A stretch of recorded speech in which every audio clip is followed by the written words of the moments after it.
నేపాల్లో మహాప్రళయం. అసలేం జరిగింది అక్కడ?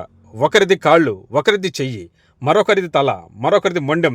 ఈ శరీర భాగులు ఎవరియో తెలియకుండా దారుణంగా వందల కొద్ది శవాలు కొట్టుకుపోయాయి.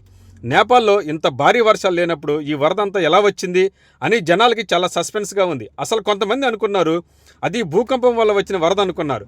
కానీ అసలు అక్కడ జరిగింది ఏంటంటే 17,000 అడుగుల ఎత్తులో నుండి ఉన్న భారీ గ్లేసియర్ అంటే మంచు పర్వతం ఒక్కసారిగా విరిగి కింద పడిపోయింది. ఆ మంచుగడ్డలు అంత ఎత్తులోంచి లోయలకు దూసుకొస్తూ ఆ రాపిడి వల్ల నీరుగా మారిపోయాయి. ఆ నీటితో పాటు పెద్ద పెద్ద బండరాళ్ళు మట్టితో కూడా కలిసి ఒక భయంకరమైన డెబ్రిస్ ఫ్లోగా మారింది. ఇది సాధారణ బురద కాదు, భారీ రాళ్ళు, చిక్కటి బురదతో కూడిన ప్రవాహం. అందుకే ఎటు చూసినా ఇల్లు, కార్లు, బ్రిడ్జిలతో పాటు మనుషులు కూడా సుడిగాలిలా కొట్టుకుపోయారు. ప్రకృతి కన్నెర్ర చేస్తే ఏం జరుగుతుందో అనడానికి ఇది ఒక ఉదాహరణ. ఈ వీడియో నచ్చితే మీ ఫ్రెండ్స్, ఫ్యామిలీ అందరికీ షేర్ చేయండి, లైక్ చేయండి. ఇలాంటి వీడియోల కోసం నా ఛానల్ని సబ్స్క్రైబ్ చేసుకోండి. Thank you.